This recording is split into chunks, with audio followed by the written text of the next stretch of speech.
Hello, everyone. Welcome back to Beat the Big Guys. I'm the host and creator, Sandy Rosenthal, and the executive producer is Landry Bone. And together, every week, we bring you tools, tips, and tricks to beat the big guys.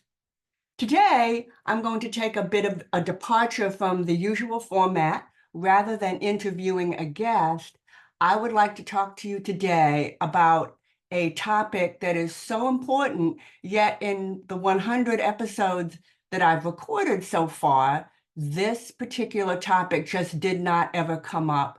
So I've decided to devote a episode to discussing just this topic, and we're going to get to it in just a moment. First, I wanted to talk to you about some recent guests that I had on the show that I'm going to speak about and hopefully draw your attention, pique your interest, and get you to look at some back episodes if you haven't seen every episode so far. I'm sure all of you, or most of you, have seen every episode, but so we're going to talk about that just right now. My 107th episode was Yana Yakushina, and she spoke to me from the great country of Belgium, specifically Ghent. And it was an extremely enlightening episode, no pun intended, because Ms. Yakushina, Yana, spoke about light pollution, which is something that I never really thought about thoroughly. There's so much light going on.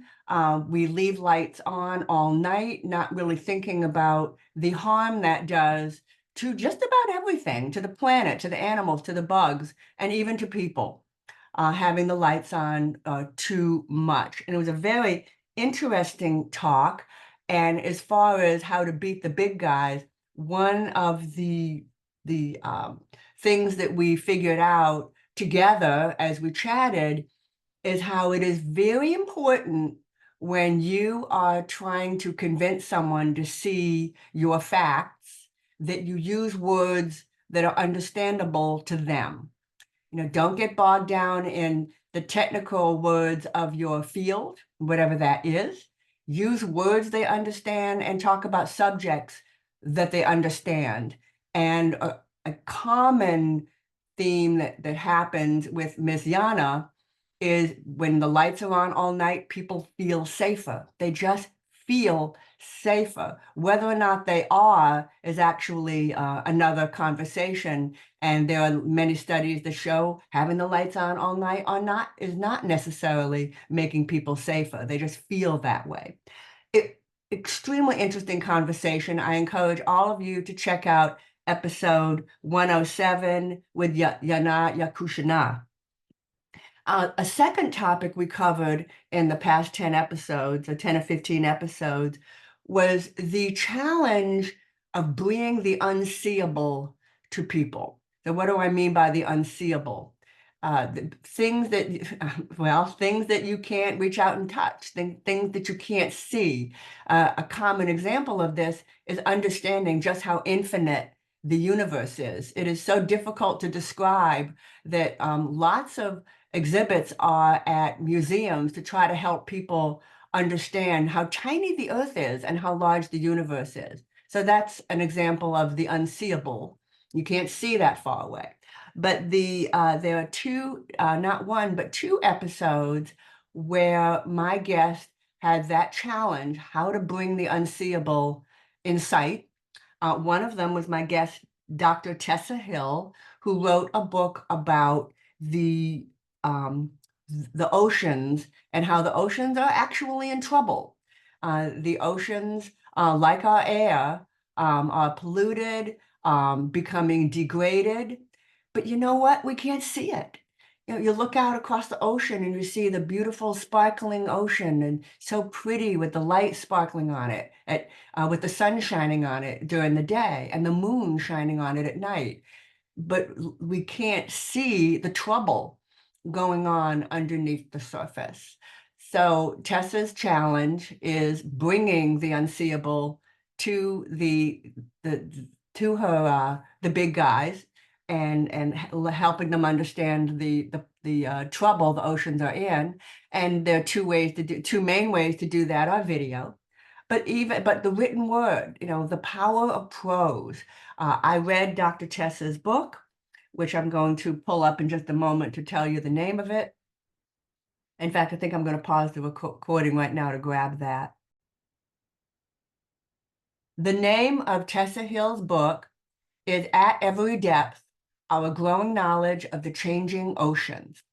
So I read Dr. Hill's book, and she did a really splendid job with the power of prose to describe underneath the oceans.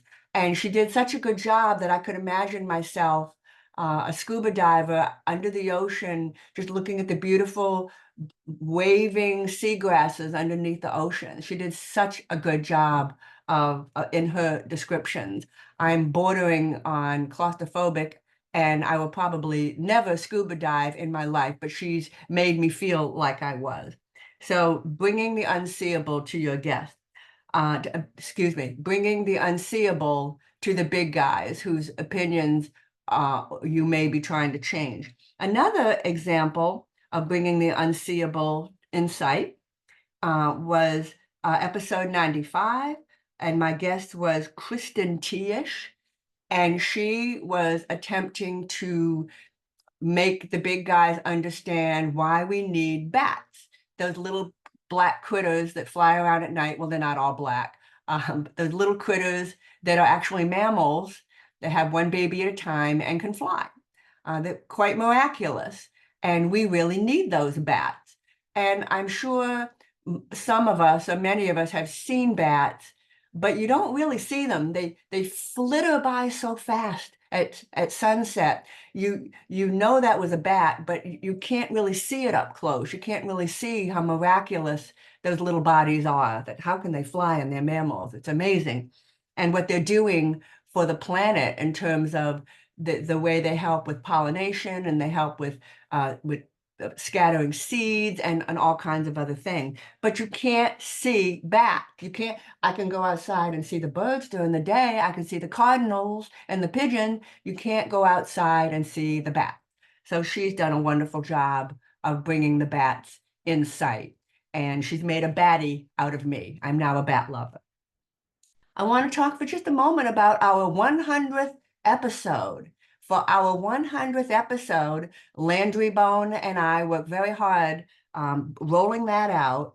For that episode, I interviewed the great Dr. Temple Grandin. Dr. Grandin is probably most well known for, Landry, I'm backing up. Dr. Grandin was first became famous for her work in redesigning slaughterhouses to make them more humane. She did this when she was a very young woman, and she did this using her words as a full-blown autistic person. This is using her words, not mine. And it's quite remarkable what she was able to pull off, despite challenges that back in her day were not well understood at all. And we're still probably just beginning to understand them now in 2024. But certainly when she was a young woman, it was even more difficult. And she pulled off working with male foremen at slaughterhouses and managed to convince them they needed to redesign their facilities, and she was successful. And there's a really fascinating book out.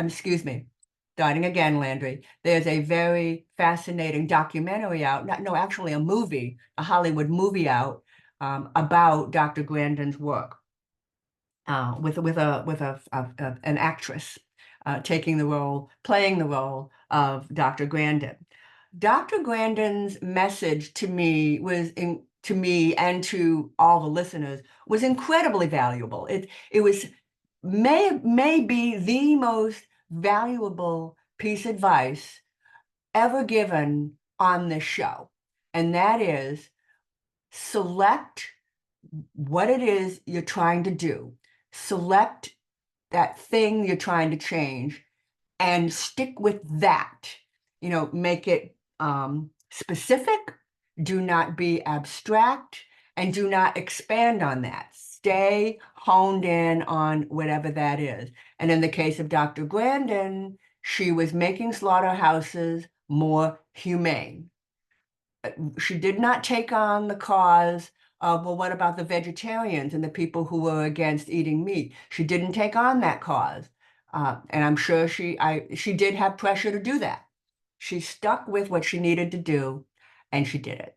And that is advice that I can't overstate, because what will happen to you, my listener, when you decide to take on the big guys in your own community, you will start out and you'll have a following.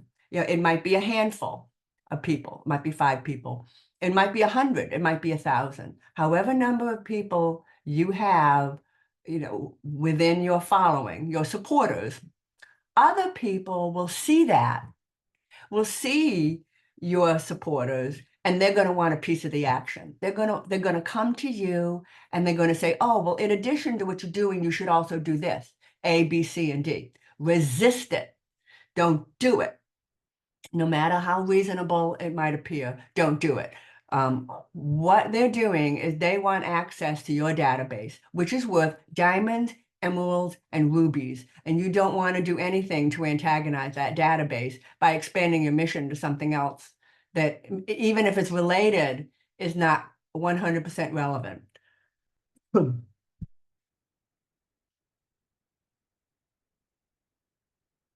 My 102nd guest 2 episodes later was Stanford Rosenthal, my son. I want to explain. So what, why am I having my own child on the show? Well, I have a good excuse. In February of 2024, I picked up a bug, a little virus, and was in bed for 9 days, and it developed into both viral and bacterial pneumonia. I was very, very sick. I was in bed for literally 2.5 weeks, and then I was another 3 weeks recovering. So because of this, I was pushed behind, and my son and the executive producer Landy Bone came to my rescue and recorded an episode about Stanford Rosenthal's work in the very early days of levees.org, and how that work has actually helped him nearly 20 years later in his other things that he's taken on to beat the big guys. What was interesting, I learned that my son is doing some things that even I didn't know about. And one of the things I really appreciated that Stanford brought up, which is something that we tend to forget, here we are in the world of 2024. We have a cell phone in our hands all the time. It never goes down. It always works, and we're always 100% cued in on everything that's going on. In 2005, for months, it was not possible to do something as make a simple phone call, send an email, months. It's really hard to imagine, but that's exactly the way it was in the months right after 2005, when the levees broke in New Orleans, flooded 80% of the city, 1,400 people perished. So it was kind of interesting being reminded of things that I had forgotten. Communication was down. Hopefully that will be the last time in our history where an entire metropolitan city is cut off from the rest of the world. Hopefully that's the last time. In Stanford's episode, the key thing that we tried to help people understand is you have to try different sorts of ways to accomplish your goal. Be it a petition, be it a call campaign, be it having everybody show up at an event with placards. You need to try different things, because not everything will resonate. Not everything will bring the attention. Not everything will grab someone's attention and make them go, I've got to do that. I've got to go out there right now and follow Stanford Rosenthal and do what he's doing. Things need to resonate. And it's difficult, not impossible, but it's difficult to figure out what that is. And I tell you what, you could pay a PR firm, a public relations firm, $100,000, and ask them to come up with ideas that will resonate. Their ideas aren't going to be as good as yours. You are here, your feet are on the ground, your pulse is on the action. You and only you know the best ways to grab the attention of your supporters and to keep your supporters behind you and engaged in whatever that thing is that you're out there trying to do, be it make solar panels accessible to renters, be it making more healthy food available, for all of us. Whatever it is, you're the one that understands what's going on, and you've got to trust your instincts. But if you try something and it doesn't work, don't worry. I have to share something with you. President Obama, before he was president, and he was in college at Harvard, he held a rally, and nobody showed up. Nobody. Well, obviously, that did not stop Barack Obama. And you can't let that stop you. Just because one thing didn't work, try something else. The last episode I'm going to talk about before we finally get to what I want to talk about, that is someone I've met who has changed my life. His name is Kevin Adler. And he discussed the topic of unhoused people. And we, in this episode, Mr. Adler, Kevin, explained why the number of people who are without a home, we avoid the term homeless, why the number of people is so high. So I understand 500,000 people in the United States, and why the challenge is difficult to solve. And one of the things he's changed my life, and he helped me understand something. He helped teach me, he helped unteach me something that I had been taught. Years ago, probably 10 years ago, I was taught by someone who I would describe as a bleeding heart liberal. He told me, don't give a homeless person money. Don't do it. Don't give them anything. Don't give them food. Don't give them clothing. Don't give them anything, because he told me that prevents them from getting the services that they need. It prevents them from going to receive the services that they need. Well, I've learned that was bad advice. And so one, he untaught me about that. But the other thing he taught me is that it's really important that every single person in this country begin to treat these unhoused people as what they are, people without a house. They're people. And he showed me he taught me some examples and tips, if you will, on how to approach an unhoused person. Treat them with respect, ask their name. Before you hand them something, ask them, would you like whatever it is that you're offering, be it a sandwich or be it something that I carry around in my car now is a pair of brand new socks. Ask them, would you like a new pair of socks? If they say yes, then hand it to them. They're people. Don't throw things at them. So he's changed my life and opened my eyes to a problem that is highly fixable. It's just up to us together, working together to fix that problem. So episode 98, I hope that you check it out. Mr. Adler is also author of a book. Landy, I'm going to pause for a second while I look it up. Mr. Adler has written and published a book, and the name of the book is When We Walk. I'm going to close now with a conversation that is really so important, and for some reason, in 107 episodes, the subject never came up, or not in a way that I could really give it the attention it deserves. And that is the value of awards, the value of a distinction, of a recognition.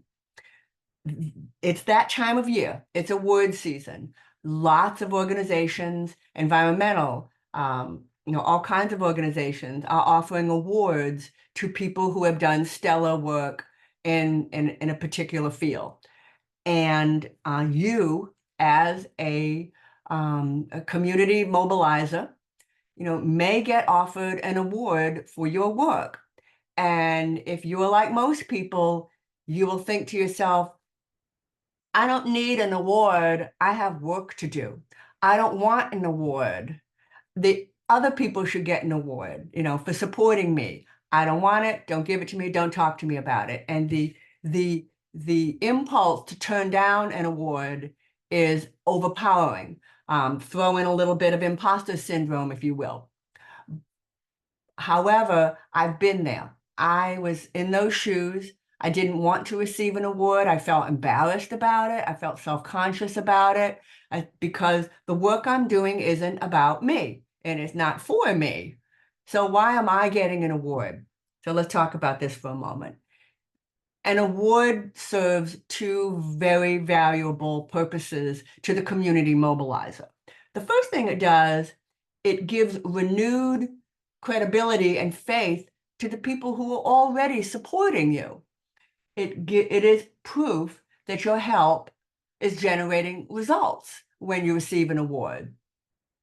It is evident that the work that your supporters are doing is paying off for your supporters.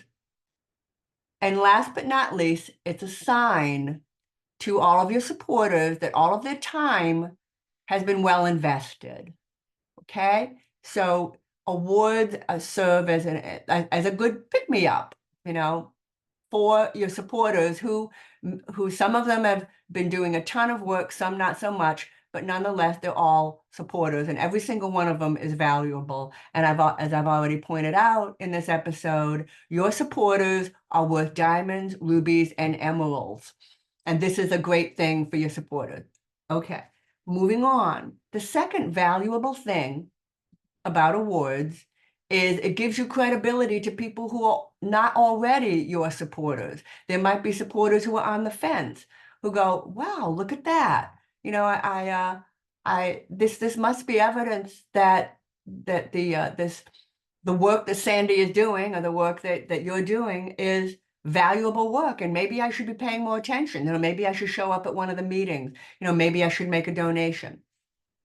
It is evidence to people who are not already supporting you. And it's a way to get more supporters. More supporters, the more supporters, the better. It's impossible to have too many supporters because you can't do anything yourself. Nothing. Zero zip nada. If any of you out there are thinking you don't need supporters and can do something yourself, squash that thought. It's not going to happen. None of these tips are going to work if you try to work yourself.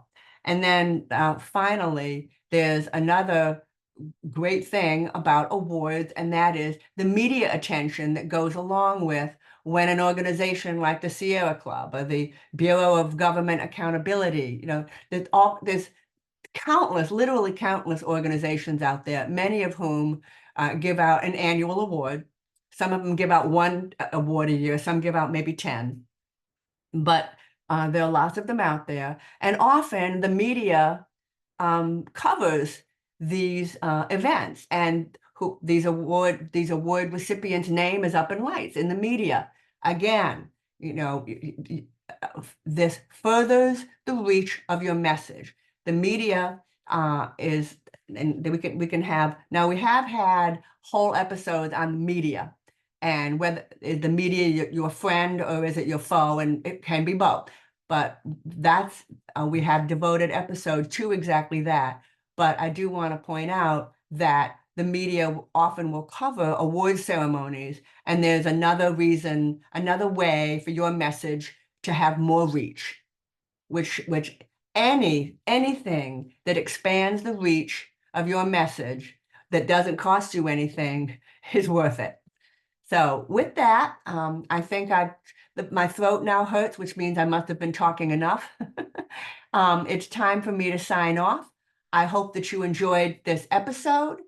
Be sure to like, subscribe, and rate this podcast on all of your favorite platforms. And remember, no matter who you are, you too can beat the big guys.